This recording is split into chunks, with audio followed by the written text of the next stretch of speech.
Okay, promise you won't make fun of me too much here.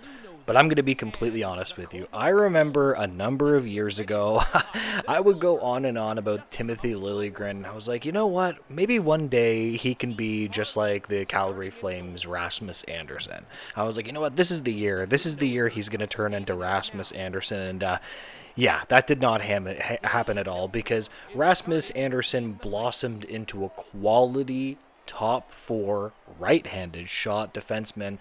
And while Timothy Liljegren might have fit that build, he just never put it together. But Rasmus Andersson is a defenseman that I've always really liked. He's got a lot of qualities that you really like. I mean, he can move the puck, he can pass it, he's got some offensive ability. You know, it's interesting, when you see him skate around on the ice, you might think he's like 5'10", but he's actually 6'1". He's actually not necessarily a small player either. And on top of all that, his contract is only $4.55 million. And I'm thinking to myself, like, damn, that's a really good deal. Like, Calgary Flames, like, I'm not sure they've been the best team over that contract, but that contract in and of itself was a great value for the team. Now, average time on ice is something that I like to look at. You also have to look at what position a coach puts in a player. So some players are stuck more in the offensive zone because, you know, they're just not that good defensively. But one thing that I like to look at is average time on ice. Rasmus Andersson was playing about 24 minutes, almost 24 minutes average ice time for the Calgary Flames. That is unbelievable. Like, they were playing him like he was like a number one guy. And I'm thinking to myself, if they end up trading this guy, how are they going to replace him? Or perhaps they just think they can try to do it internally with development or something like that. And with all of the trade rumors going on, maybe it makes you think that it might make the most sense to keep the player. Now, Frank Seravalli had some really interesting quotes lately when he was being interviewed on the possibility of what's going to happen in the future with this player. The quote goes as like this: "Let me ask you about the idea of Rasmus Andersson being traded by the draft. Is that smoke, fire, or false alarm?" Frank Seravalli says, "I think it is smoke. I think the Calgary Flames are in a spot where they are open to lots of different things. I think they realize that Rasmus Andersson for the long haul is probably going to be too expensive and too long-term for their liking. I think when you consider the season that he had, really kind of average by his own standards, I'm wondering if the best play here is, if you're not going to look exactly what you're looking for, just hang on to him, trade him at the deadline. I don't think his value is going to be any better to the Calgary Flames now than it will be if he has an excellent start of the season. He is the it guy when it comes to the playoffs. Right shot, consistent, or certainly has compatibility and consistent double-digit goal scorer from the back end." So a couple of things about that quote. The first is actually true. While they did actually play this player 24 minutes a night, he did take a bit of a step back, but I am sure that this season that he is going to have a hell of a season. So you know what? I'm going to start the question of the video like this.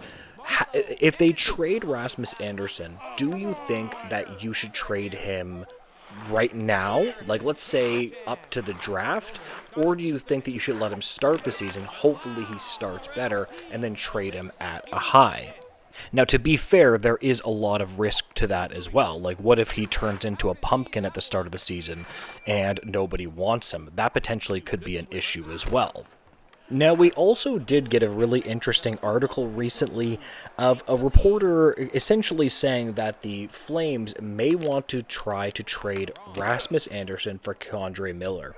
Now, on the surface, it sounds very strange. Well, hold on. Rasmus Andersson, he is a right-hand shooting defenseman, and it's very hard to get one of those players. That's actually true, but the Flames actually have kind of a shortage of left shot defensemen in general. So that's what the point that the article was trying to make, and it actually might make sense. I really quite like K'Andre Miller. I think he's a really almost underrated player. He plays for the Rangers, and I'm thinking to myself, maybe that actually might make sense. I mean, he's an absolute giant. He has a little bit of offensive ability, too. He actually scored 27 points this last season.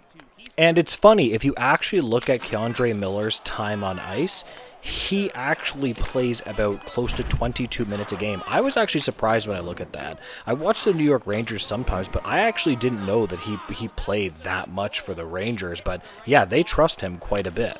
And let's keep in mind, the Rangers are looking for change. They had a really, really weird, difficult season. And that's a team that's looking for change. Right now, Miller's contract is actually completely up. Like, he doesn't have any contract at all, but he is an RFA. So again, you could probably look to pry him out of New York. But, I mean, maybe they would want probably an extension for Rasmus Andersson. You know, one other question of the video, though, that I would like to put forward is, what do you think Rasmus Andersson will end up getting? Because Frank Seravalli, in that really interesting quote, he essentially alluded to that the Flames said, hey, listen, they think he's going to get paid too much. And I'm wondering what the cap hit would end up being. You know, he does play 24 minutes. He has offensive ability. He does have size. Is this a player that could get $8 million? I'm not so sure about that. Like, he's not going to get as much as, like, you know, the top defenseman. But on the free market, like, I understand that $8 million is a bit high. But on the free market, I'm wondering if he might even be able to get that. So perhaps the Flames might be telling the truth here. Now, here's the thing, though. You might also just want to keep him because he might make sense for the long term. I mean, I don't know. You have to remember that he is only 28 years old. And when you look at it from the outside perspective, you think, well, is he that old? I mean, let's say they signed him to a contract 7 or 8 years. That would really only take him to 35, 36. Like, yes, that's pretty old. But you also have to remember that he's probably going to be a decent player, and he could...